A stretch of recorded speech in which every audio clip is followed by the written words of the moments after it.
శ్రీరామ రామ రామేతి రమే రామే మనోరమే సహస్రనామ తత్తుల్యం రామనామవరాననే మనోజం మారుతతుల్యవేగం జితేంద్రియం బుద్ధిమతా వరిష్టం వాతాత్మజం వానరయోధముఖ్యం శ్రీరామదూతం శిరసా నమామి. సీతాలక్ష్మణ సమేత రామచంద్ర పరబ్రహ్మణే నమః. శ్రీ ఆంజనేయాయ నమః. అందరికీ మా నమస్మాంజలు. మా స్పేస్లో వాల్మీకి విరచించినటువంటి శ్రీమద్ రామాయణంలో అరణ్యకాండలో ఉన్నాం. మనం పంచవటీ క్షేత్రమైన పర్ణశాలకి సీతాలక్ష్మణుడు రాముడు వచ్చారు. లక్ష్మణుడు పర్ణశాల నిర్మించాడు. గోదావరి నదీ స్నానం చేసి పవిత్ర జలాలు పుష్పాలు తెచ్చి గృహదేవతా పూజ జరిపి సీతారాముల్ని పర్ణశాలలోకి ఆహ్వానించాడు లక్ష్మణుడు. లక్ష్మణుని విజ్ఞతకి పరమప్రీతుడైన రాముడు గాఢ ఆలింగనం చేసుకున్నాడు. నీ వంటి ధర్మబుద్ధి కల పరంగితావగాహిని నాకు దయచేసి నాన్నగారు స్వర్గస్థులయ్యారు. రాముడు ఏమంటున్నాడయ్యా అంటే, నీ వంటి గొప్ప తమ్ముణ్ణి నాకు ఇచ్చి నాన్నగారు స్వర్గస్థులయ్యారు, నువ్వు లేకపోతే రాముడు లేడు అన్నాడు. అలా పర్ణశాలలో వాళ్ళు గడుపుతూ ఉండగా కాలచక్రం గిర్రునా తిరుగుతుంది. శరత్కాలం వెనకబడి హేమంతం ప్రవేశించింది. చలిగాలి ముదిరింది. మంచు కురుస్తున్నదంట. ఆ రోజుల్లో ఒకనాడు సీతారామ లక్ష్మణులు అరుణోదయ వేళ గోదావరి స్నానానికి వెళుతున్నారు. నడిచే లక్ష్మణుని మనసులో ఏవేవో స్మృతులు తిరుగుతున్నాయి. రాముడితో ఈ విధంగా అన్నాడు: అన్నయ్య, సస్యశ్యామలమైన భూమిని ఈ మంచు పొరలు ఎలా ముంచెత్తుతున్నాయో, ఈ చలిలో జలాశయాలు దరిదాపులకే వెళ్ళాలనిపించటం లేదు. గోగణాలు క్షీరధారలతో జనపదులకు తృప్తినిస్తున్నాయి. తేజోమయుడైన సూర్యభగవానుడు దక్షిణ దిక్కంతతో అమరక్తుడై ఉండటం వల్ల ఉత్తర దిశ భూమిని వదనం తిలకశూన్యంగా ఉంది.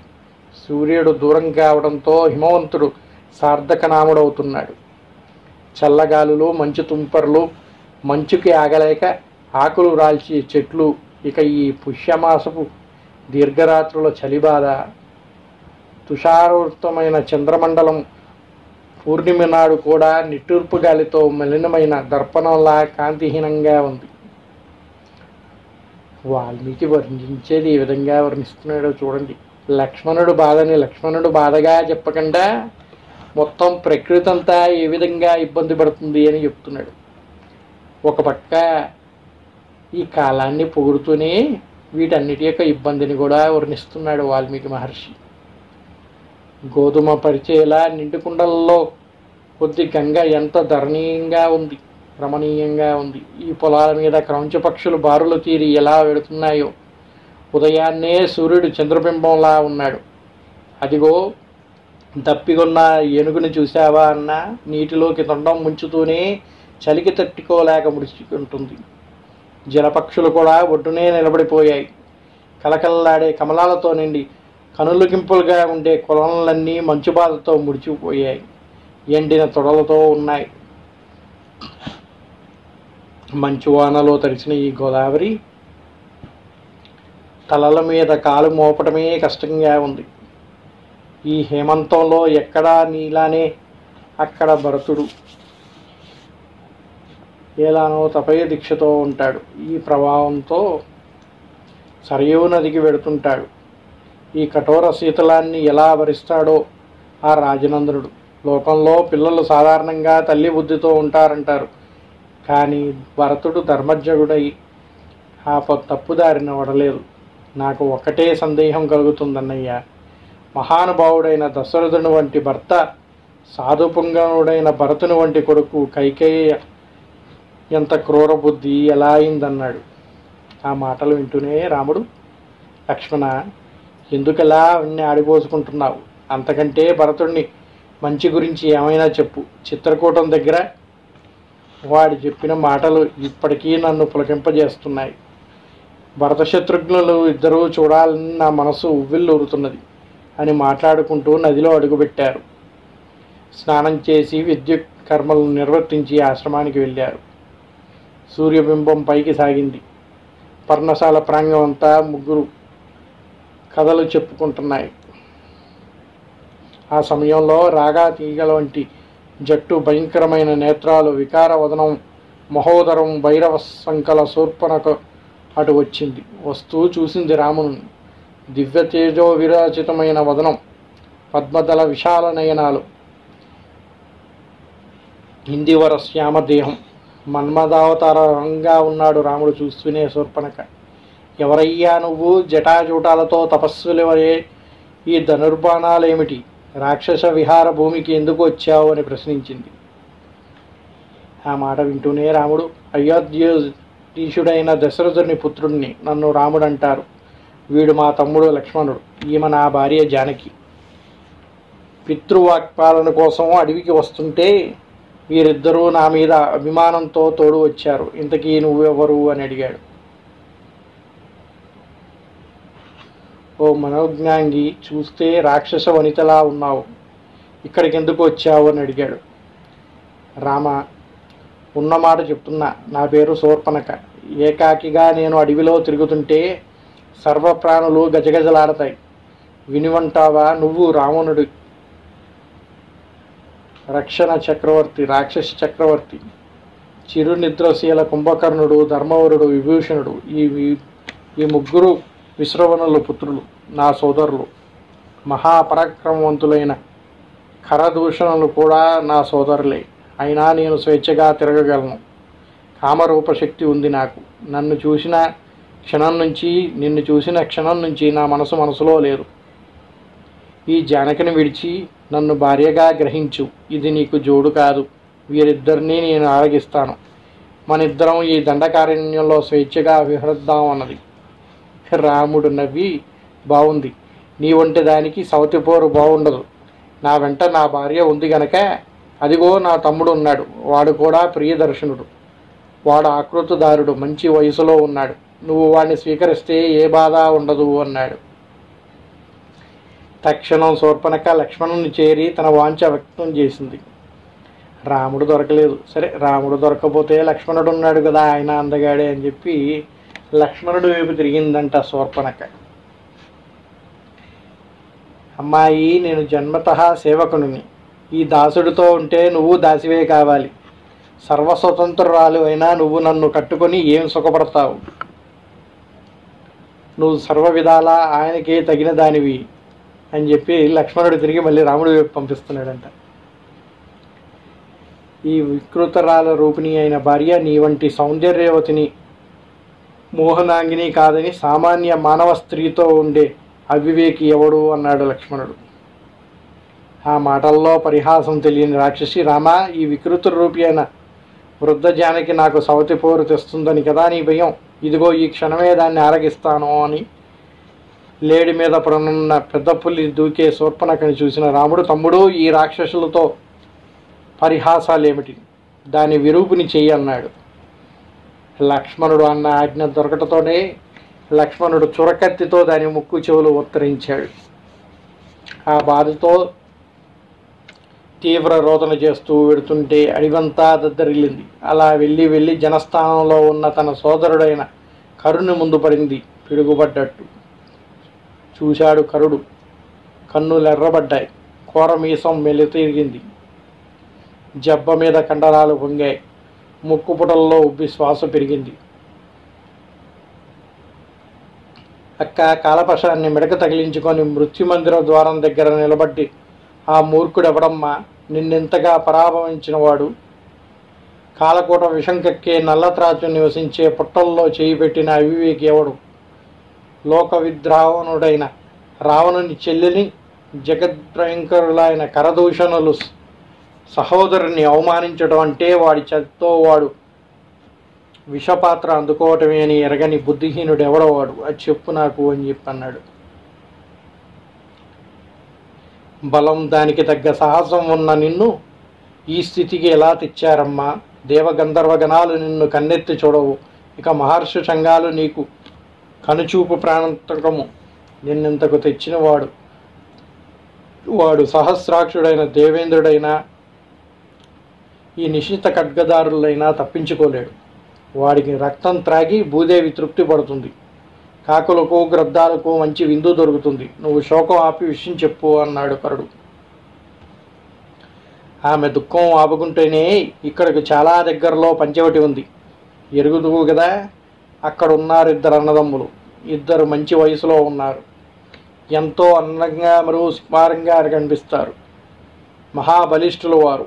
కన్నులు పుండరీకాకులు విచ్చుకున్నట్టుంటాయి. నారబట్టలు కట్టుకున్నారు. దశరథుడు కొడుకులట. తపోదీక్షలో బ్రహ్మచర్య నియమంతో పూలమాలలు తింటూ బ్రతుకుతున్నారు. ఫలమూలాలే తింటున్నారు. వారితో పాటే మంచి వయసుకెత్తి కూడా ఉంది. అది చేయించింది నాకు ఈ పరాభవం. మీరిద్దరూ ఉండి నేను దిక్కులేని దానిలా ఈ అవమానం పాలయ్యాను. దేవగంధర్వ గణాలు కూడా ఆ యువకులను ఎదిరించి నిలబడలేరు అనిపిస్తుంది. సీత లేకుండా పాపచరులై తిరిగే ఆ ముగ్గురు రక్తం త్రాగితే కానీ నా గుండె మంట చల్లారదు. వాళ్ళు అసలు నీతి లేకుండా పాపచరులై తిరుగుతున్నారు కనుక ఆ ముగ్గురు రక్తం త్రాగాలి. అప్పుడు కానీ నా గుండె మంట చల్లారదు. ఈ రోజు వరకు నేనెప్పుడూ నిన్నేమీ కోరలేదు. ఈ ఒక్క కోరిక తీర్చు అన్నది శూర్పణఖ. శూర్పణఖ మాటలు వింటూనే కరుడు తన ప్రక్కనే నిలబడి ఉన్న మహావీరులైన అనుచరుల్ని చూసి, మీరు తక్షణమే వెళ్ళి పంచవటిలో ఆ విరూపాలతో ఉన్న ఆ యువకులని తెగనరికి ఆ రక్తం తెచ్చి మా అక్కకు ఇవ్వండి. క్షణాలలో రక్తపాత్ర రావాలి అని ఆజ్ఞాపించాడు. కరుని నోట మాట వెలువడిన క్షణంలోనే వారు యమకింకురులై ముందడుగు వేశారు. వారికి దారి చూపుతూ శూర్పణఖ నడుస్తున్నది. ప్రచండ వాయు సహాయంతో సాగే కరమేఘాల వలె వెళుతున్నారు వారు. ఈ విధంగా వెళ్తూ పర్ణశాల సమీపిస్తూనే శూర్పణఖ సీతాలక్ష్మణులను రామలక్ష్మణులను చూపించింది. రాముడు వారిని చూసి, తమ్ముడు ఒక్క క్షణం ఇక్కడే ఉండు, నేను వీరు వ్యవహారం చూసి వస్తాను అంటూ ధనస్సు చేబూని వారికి ఎదురు వచ్చాడు. మేము దాశరథులం. ఈ దండకారణ్యంలో ప్రశాంతంగా తపస్సు చేసుకునే మహర్షి చంగాల్ని హింసించే రాక్షసుల్ని సంహరించే దీక్షతో ఉన్నాం.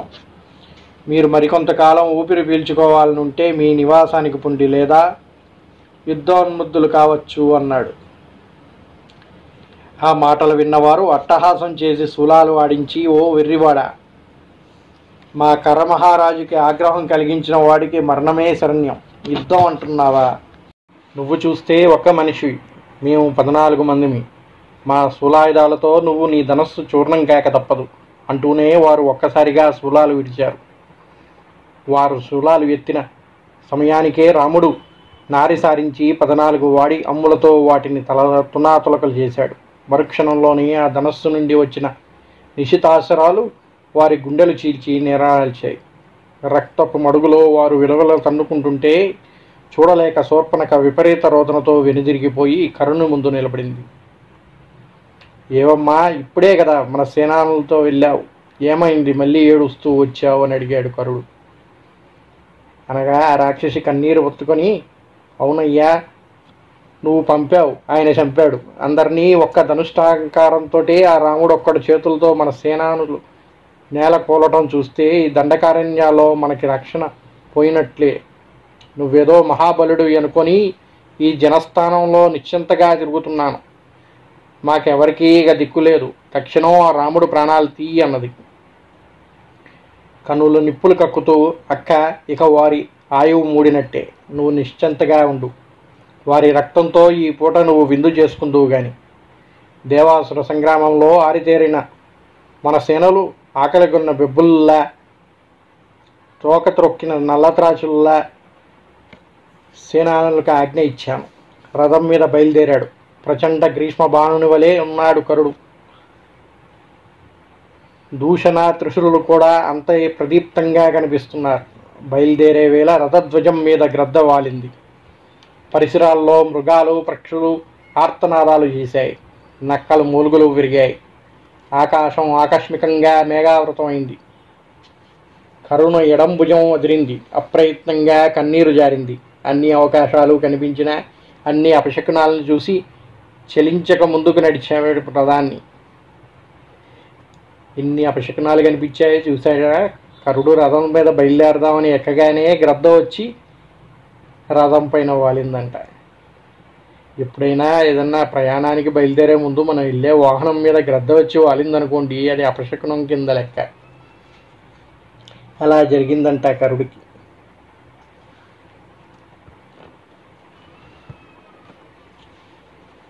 కరుని ఎడం భుజం కూడా అదిరిందంట. మగవాళ్ళకి ఎడం భుజం అదరకూడదు, అదిరితే వాళ్ళకి ఏదో కీడు జరగబోతుందని చెప్పేసి ఒక నమ్మకం. అప్రయత్నంగానే ఆయన కన్నీరు జారింది. అన్నీ అపశకునాలే కనిపించినా ఏమాత్రం చెలించక ముందుకు సాగాడు. ఏమయ్యా అంటే, ఇవన్నీ దుర్బలుల్ని భయపెట్టేవే కానీ ఆకాశంలో చుక్కల్ని నేల రాల్చగలిగే నా వంటి వాడికి వీటి భయం. మృత్యువుకే మరణాన్ని అనుగ్రహించగలిగేవాడిని నేను. నిస్సందేహంగా నేను ఏదైనా విజయం సాధించగలను అని ముందుకు సాగాడు కరుడు. కరదూషణ త్రిశూల నాయకత్వంలో రాక్షస సేన పంచవట చేరింది. ప్రకృతిలో కనిపించే విపరీతాలని చూసి రాముడు, తమ్ముడు చూశావా, రాక్షస వినాశన సూచనలన్నీ కనిపిస్తున్నాయి. అయితే ఇక్కడ పక్షుల రోదనలు వింటుంటే మనకు కూడా ఏదో విపత్తు రానున్నదనిపిస్తున్నది. నా దక్షిణ బాహు కంపించడం చూస్తుంటే ఈ రాక్షసులతో యుద్ధం విజయం మనదే అనే నమ్మకము కలుగుతున్నది. నీ ముఖంలో కూడా ఉత్సాహదీప్తి గోచరిస్తున్నది. అదిగో కోలాహలం వినిపిస్తున్నది చూసావా, ఆ బేరీ బాంకారాలు రణసన్నద్ధులై వచ్చే రాక్షస గణాలివే. ప్రమాదం రానున్నదని తెలిసినప్పుడు రక్షణ కార్యాలు సాగించటం వివేకుల కర్తవ్యం. నువ్వు ధనస్సుని నిర్జిత్తం చేసి సీతని ఆ గుహలో ఉంచి గుహకి కాపలాగా ఉండు. నువ్వే వారందరినీ తెరదీర్చగలవు, కానీ ఈ జనస్థాన రాక్షస గణాలను నా కోదండానికే బలిద్దాం అనుకుంటున్నాను అన్నాడు. లక్ష్మణుడు అన్నగారి ఆజ్ఞ అక్షరాలా పాటించాడు. రాముడు సంతోషంతో కవచం ధరించాడు. ప్రజ్వలిత తపఃనిలా పర్ణశాల ప్రాంగణానికి వచ్చి నిలబడ్డారు. అలీడపాదుడై ఒక్కసారి ధనుష్టాంకారం చేశాడు. దిశలు దద్దరిల్లాయి. పరమ సుకుమార సుందర సౌజన్యమూర్తి అయిన రాముడు హరిభయంకర భీషణాకృతిలో ఉన్నాడు. ఆ రూపం సర్వభూతకోటికి భయానకంగా ఉంది. ఎప్పుడు ప్రసన్నవదనంతో ఉండే శ్రీరాముడు ఒక్కసారిగా కోపం తెచ్చుకున్నాడంట. ఆయన కోపంతో ఉండే మొహం చూస్తే మొత్తం ప్రపంచం అంతా భయకంపితమైందంట. ఆ విధంగా ఉంది అని చెప్తున్నారు. రణబేరీ ధ్వనం సమీపానికి వచ్చింది. పొంగుతున్న సముద్ర తరంగాల వలె రాక్షస సేనలు వస్తున్నాయి. వారిని చూచిన రాముడు మరింత క్రోధంతో ధనుస్సు ఎక్కుపెట్టి ప్రళయాకాల యముని వలె ఉన్నాడు. వాళ్ళు ఎప్పుడైతే దగ్గరికి సమీపిస్తున్నారో రాముడికి ఇంకొంచెం కోపం పెరిగిందంట. ఆయన ఏ విధంగా మారాడయ్యా అంటే, ఆయన కోపంతో ఆయన దేహం అంతా కూడా ప్రళయకాలంలో యముని ఎలాగుంటాడో ఆ విధంగా ఉన్నాడంట. ఉదయభాను సదృశంగా ఉన్న రాముని ముందు రాక్షసులు నిలీజమూతల వలె ఉన్నారు. రామభద్రుని చూస్తూనే తన అనుచరుల్ని యుద్ధానికి ఉరుగొలిపి ధనుస్సంధానం చేశాడు కరుడు. గదా ఖడ్గ పరుష పట్టిన తోమార వర్షం కురిపిస్తున్నాడు. సరసహస్రం గుప్పుతున్నాడు కరుడు. కాలమేఘాలు కుంభవృష్టి కురిపిస్తుంటే ఏ చలనం లేకుండా శిఖరాగ్రం గగనతరంలో ఉంచి నిలిచిన మహాసగనన్నబింగా ఉన్నాడు రాముడు. ఆయుధాలతో నిండింది రామసాగరం. శరీరానికి తగిలిన గాయాలతో ఆయన అరుణ జలద మాల శోభితుడైన మరుణ్యోలే ఉన్నాడు. ఆ సంగ్రామం తిలకించడానికి కుతూహలంతో వచ్చిన దేవగంధర్వులు విషాద చకితులయ్యారు. ఏమయ్యా అంటే, వాళ్ళందరూ విడిచిన బాణాలు రాముడికి కూడా గుచ్చుకున్నాయంటండి. గుచ్చుకోవటమే కాదు, ఆయన ఒంటి నుంచి రక్తం కారుతుందంట. అది చూసి ఈ యుద్ధం ఎలా జరుగుతుందో చూద్దామని దేవగంధర్వ గణాలు వచ్చాయంట. వాళ్ళు కూడా కొంచెం విషాదంలో మునిగారంట. అయ్యో, మన రాముడికి దెబ్బ తగిలింది అని. అంతే, అంతలో రాముడు ధనస్సు మండలాకారంలో తిరిగింది. తిరగటం తడువు దాని నుండి శతాధిక సంఖ్యలో బాణాలు దూకుతున్నాయి. ఆ బాణాలు ఆయన పరిసర ప్రాంతం అంతా కమ్ముకున్నాయి. ఏ లిప్తిలో అవి వెలువడుతున్నాయో, ఏ క్షణంలో శత్రు ప్రాణాలని యమపురికి తీసుకువెళ్తున్నాయో తెలియడం లేదు. చూసారా, రాముడికి కూడా కోపం వచ్చింది. నన్నే కొడతారా వీళ్ళని చెప్పేసి ఆ బాణాన్ని కొంచెంగా తిప్పేసి ఒక్కసారి కుప్పలు కుప్పలుగా బాణాలను విడిచిపెట్టాడంట. దాంట్లో అది క్షణం కూడా కాదు, లిప్తి అంట. లిప్తి అంటే క్షణంలో చాలా తక్కువ వంతు. పాతకాలం లెక్కల్లో మీకు తెలుస్తూ ఉంటాయి ఇవన్నీ. గడియ, విగడియ, లిప్తి క్షణం కన్నా తక్కువైనది లిప్తి అంటే. ఏ లిప్తిలో వెడుతున్నాయో, ఏ క్షణంలో శత్రు ప్రాణాలు యమపురికి తీసుకువెళ్తున్నాయో తెలియటం లేదన్నారు. రక్తరంజితములైన అవి గగనసీమలో ఎగురుతూ అగ్నిజాలాల వలె గోచరిస్తున్నాయి. యుద్ధస్థలమంతా తెగిన కవచాలు, విరిగిన ధనస్సులు, చెల్లా చెదురైన భూషణాలు, తునాతులకలైన పరుసు శూల ఆయుధాలు, ముక్కలు ముక్కలై రాక్షస శరీరాలు, చెయ్యి తెగినవాడు, కాలు తెగినవాడు విలవిల్లాడుతుండగుంట రక్తప్లవతమైన దుమ్ముల్లో పొర్లుతున్నారు. వేసవికి ఎండిన అడవిలో దావానలం విజృంభించి వేటధ్వనులతో అడవినంతా బూడిద చేసినట్టు రామకోదండ విముక్త బాణాన్ని, రాక్షస శరణ్యాన్ని దూషిస్తున్నది. అది మొత్తం రాక్షసులందరినీ దహిస్తున్నది. హతాశేషులు కరుని వెనక తలదాచుకున్నారు.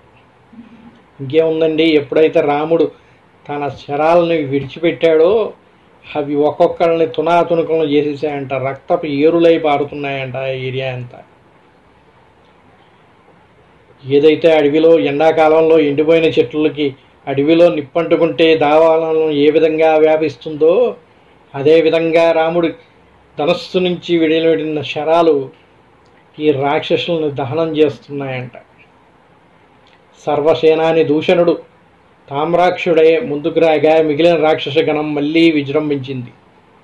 వీళ్ళంతా ముందు భయపడి కరుణ వెనక దాక్కున్నారు. కానీ ఎప్పుడైతే దూషణుడు తామ్రాక్షుడు ముందుకొచ్చారో వాళ్ళకు కొంచెం ధైర్యం వచ్చి మళ్ళీ విజృంభించారంట.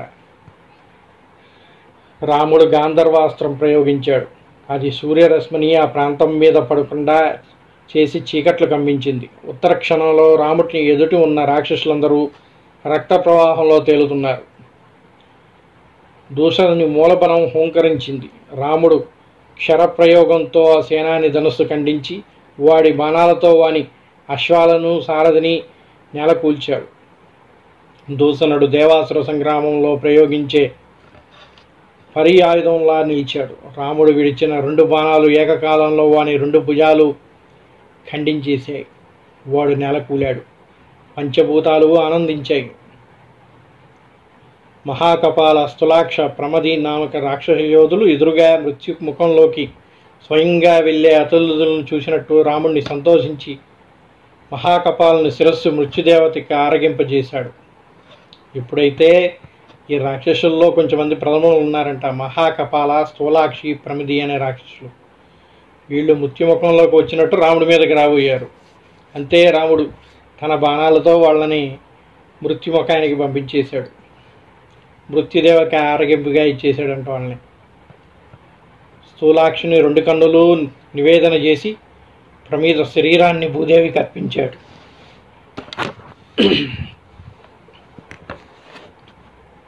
ఆ యోధుల మరణంతో మరింత క్రోధం వచ్చింది కరుడికి. తన ప్రధాన రాక్షస దళాన్ని ముందుకు నడిపాడు. శ్యానగామి, వృతగ్రీవుడు, విహంగముడు, దుర్జయుడు, కరవీరాక్షుడు, పరుషుడు, కాలకర్ముకుడు, హేమమాలి, మహామాలి, సర్పన్యుడు, రుదీషణుడు, యజ్ఞశత్రువు ఈ 12 యోధులు రాముని ఎదుట వస్తూనే ముగ్గిన తాటిపళ్ళలా నేల కూలిపోయారు. కరుడు కాలసర్పం వలె బొసగొడుతూ త్రిశురునితో రాముని ముందుకు వచ్చాడు. కరుడే యుద్ధానికి తలపడబోగా త్రిశుడు, ప్రభువు అనుచరులుండగా ప్రభువులు శ్రమించకూడదు, నాకు అనుజ్ఞ ఇవ్వండి, తమ అనుచరునితో చేతిలో రాముడు నేల కూలకపోతే ఈ ముఖం మీరు చూడరు అంటూ రథాన్ని నడిపించాడు. ఎప్పుడైతే కరుడు యుద్ధానికి ముందుకు రాబోయాడో త్రిశురుడు అన్నాడంట, ఎప్పుడైతే అనుచరులున్నారో ప్రభువు ముందుకు రాకూడదయ్యా, మీరు ఇక్కడే ఉండండి, నాకు అనుజ్ఞ ఇవ్వండి, నేను వెళ్ళి యుద్ధం చేస్తాను. నా యుద్ధంతో రాముడు కానీ నేలకూలలేదో నా ముఖం మీరు చూడరు అంటూ రథాన్ని నడిపించాడంట. కుసిత సింహంతో మత్తగజం పోరాడుతున్నట్టు రామునితో త్రిశుడు పోరు నడిపాడు. వాడు విడిచిన 3 వాడి బాణాలు రాముని నుదుటి బొప్పగట్టింది. ఉగ్రుడైన రాముడు వాని రొమ్ముని విడదీసి నిశితాశరం అక్కడ రక్తశిఖరంగా ఏర్పరిచింది. మరుక్షణంలో త్రిశురుని మొండెం నుండి 3 రక్తదారులు మహావృక్షంలా వాని శరీరం భూమి మీద వాలింది. జనస్థాన చక్రవర్తి కరుడికి ఆశ్చర్యంతో ఆవేదన కలిగింది. మనస్సు వికలమైంది. ఆయన ధైర్యం వీడవక రథాన్ని రామాభిముఖం చేశాడు. రక్తపాన కుతుకుంకుల బాణాలు వదులుతున్నాడు. రాముడు లీలగా వాటిని ఖండిస్తున్నాడు. అంతవరకు రాక్షస సేన మేఘావృతమైన ప్రాంతమంతా గగనతలంలా స్వచ్ఛంగా ఉంది. అంతలో బాణమేఘావృతమైంది. రాముడు కొంత అలిసినట్లు కనిపిస్తున్నాడు. అప్పుడే రంగభూమిలోకి దిగిన కరుడు మహోత్సాహంతో ఉన్నాడు. అవును కదండి, అప్పటిదాకా కరుడు యుద్ధం చేయలేదు. కరుడు వెంట ఉన్న అనుచరులంతా బాణాలు వదిలారు. కానీ అందరితో పోరాడుతుంది ఒక్క రాముడే కదా. ఇంతమందిని సంహరించేసరికి కొంత అలసట వచ్చిందంట రాముడికి. అగ్నిగుండంలో దూకే శలభంలా వచ్చాడు కరుడు. రాముడు ధనస్సు ముక్కలు చేశాడు. వస్తూనే వాడి బాణం రాముడు ధనస్సును ముక్కలు చేసిందంట. రాముడు మర్మదేశాలకు గురిపెట్టి బాణాలను విడిచి సింహనాదం చేశాడు. రాముని కవచం విచ్ఛిన్నమైంది. శరీరమంతా రక్తంతో తడిసి పొగలేని అగ్నిజ్వాలలా ఉన్నాడు రాముడు. అగస్త్య మహర్షి అనుగ్రహించిన వైష్ణవ ధనస్సుని అందుకున్నాడు రాముడు. ఎప్పుడైతే కరుడు ఆయన బాణాన్ని త్రుంచివేశాడో రాముడికి ఒక్కసారిగా అగస్త్య మహర్షి అనుగ్రహించిన వైష్ణవ ధనస్సు గుర్తొచ్చిందంట. దాన్ని అందుకొని నారి సారిస్తూనే ముందుగా రథధ్వజాన్ని కూల్చేశాడు. రథకేతనం భూపతనం కావడంతో కరుని క్రోధాగ్నికి ఇంధనమైంది. అంతలో రామధనుర్విక్తురాలైన కరుని బాహుద్వయాన్ని ఖండించాయి శరాలు. వక్షస్థలాన్ని ఛేదించి అశ్వాలను సారథిని ఆరగించి మరొక్క బాణం వాని దేహం నాటి చిరునవ్వుతో నిలబడక వాడు గదాదండదారుడై ఎదురు వస్తుంటే చతురంగభుజాలతో నువ్వు సర్వలోకాలు అసహించుకునే దుష్టకర్మలు చేసే సర్వప్రాణకోటికి బాధకారుడు అయ్యావు. ప్రాణహింస చేసేవాడు ముల్లోకాలను జయించినా అది తాత్కాలికమే అంటున్నాడు రాముడు. ఆ జీవితం ఎంతో కాలం సాగదు. ఎంత దయార్థ హృదయుడైనా నీ వంటి దుష్టుణ్ణి ఉపేక్షించి విడిచిపెట్టడు. ఎలాంటి వాడైనా నీలాంటి దుర్మార్గుడి మీద మాత్రం జాలిపడ్డయ్యా, నీలాంటి దుష్టుడిని వదిలిపెట్టడు అంటున్నాడు రాముడు. చూడండి, లోభ కామ వశీభూతులు వడగళ్ళతోనే సర్పాల వలె ఛాయక తప్పదు. ఎంత బలమైన లోభకామ వశీభూతులైనా వడగళ్ళు తినే సర్పాల వలె చావక తప్పదంట. ఇది దండకాటవిలో ప్రశాంత జీవనం సాగించే మహర్షి గణాలని హింసించిన పాపఫలం ఊరికే పోదయ్యా, అది కట్టుకూడు అవుతుంది. పూర్వం నువ్వు దారుణంగా వధించిన మహామునుల్ని ప్రాంతానికే నిన్ను పంపుతున్నాను. నువ్వు చేసిన దుష్కార్యాలు దండన విధించే అవి మా ప్రభువు నన్ను పంపించాడు. సర్వభూతకోటి నీ మృత్యువు కోసం ఎదురు చూస్తున్నది. ఎలా రక్షించుకుంటావో చూసుకో అన్నాడు. కరుడు దాశరథి సామాన్య యోధుల్ని నేలకూల్చి నువ్వు ఎంతో గొప్పవాడిని అనుకుంటున్నావేమో. పరాక్రమశాలి అయిన ఉత్తమ వీరునికి స్వీయ ప్రశంస మంచివి కాదు. మృత్యు ఆసన్నమైనా నిన్ను ఈ పైత్యానికి దింపింది. ఏమనుకుంటున్నావు నువ్వు? ఏదో నలుగురిని చంపేసి నువ్వేదో పెద్ద గొప్పవాడే అనుకుంటున్నావా? ఇప్పటి వరకు నువ్వు కూల్చింది మామూలు వాళ్ళనయ్యా. నేను కరుణ్ణి. నాతో యుద్ధం చేసే ధైర్యం నీకుందా? మృత్యు ఆసన్నమైంది కాబట్టే నీకు ఈ పైత్యం కలిగి ఈ విధంగా మాట్లాడుతున్నావు. కుశాగ్నతప్తమైన స్వచ్ఛ సువర్ణంలా గదాదండంతో కులగిరిలో ఉన్న నన్ను సరిగా చూసినట్టు లేవు నువ్వు. అప్పుడే సూర్యుడు అస్త్రాదికి చేరుతున్నాడు. నీకు చెప్పవలసింది చాలా ఉంది, కానీ మాటలు దేనికి? మా రాక్షస వీరులందరూ నీ రక్త తర్పణాలు విడవాలి. నువ్వు చేసిన ఈ పనికి మా రాక్షస వీరులందరికీ నీ రక్తంతోటే తర్పణాలు విడవాలి. ఇప్పటికే ఆలస్యమైందంటూనే గదాదండం విసరటం, అది రామబాణంతో చిన్నాభిన్నం కావటం ఏకకాలంలో జరిగాయి. కరుడు మహాక్రోధంతో తన గదాదండాన్ని విసిరాడంట. రాముడు ఈయన గదాదండం వదులుతూనే రాముడు శరం వదిలాడు. అది దాన్ని ఏకకాలంలో ఖండించేసిందంట. రాముడు మృదుహాసంతో, రాక్షసాదమ, నీ పరాక్రమం ఎంతటిదో చూసుకున్నావా? నీ సేనానులు అర్జునులు కన్నీరు తడుస్తున్నావా? ఏదో చేసి ధూళికి దూసిరత దేహంతో, బారులు సాచిన చేతులతో దుర్లభమైన ధరణి ప్రమదారిత్వాన్ని ఆలింగనం చేసుకో. నీ వంటి దుష్టుని భర్తగా వరించినందుకు నీ స్త్రీజనమంతా అనాథల వలె తల బాదుకు చేస్తారు అంటుంటే కరుడు రోషం పెరిగిందంట. కరుడికి ఎప్పుడైతే రాముడు ఈ విధంగా తిట్టాడో వాళ్ళ స్త్రీలందరూ కూడా తలలు బాదుకు ఏడుస్తారు నీ వంటి భర్తను పొందినందుకు అన్నాడు. ఆయనకు కోపం వచ్చింది.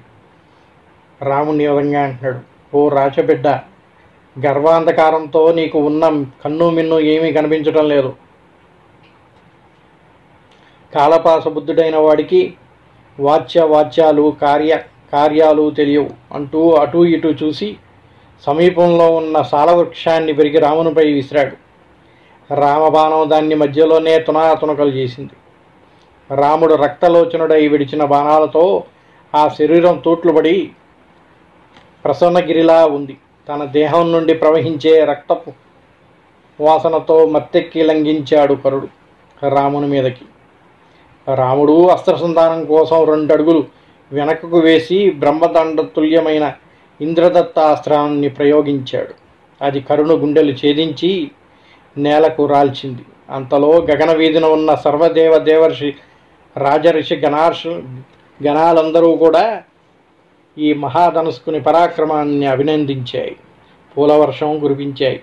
ఈ విధంగా జనస్థానంలో నరమాంస ప్రియులైన రాక్షసులందరినీ సంహరించాడు రాముడు.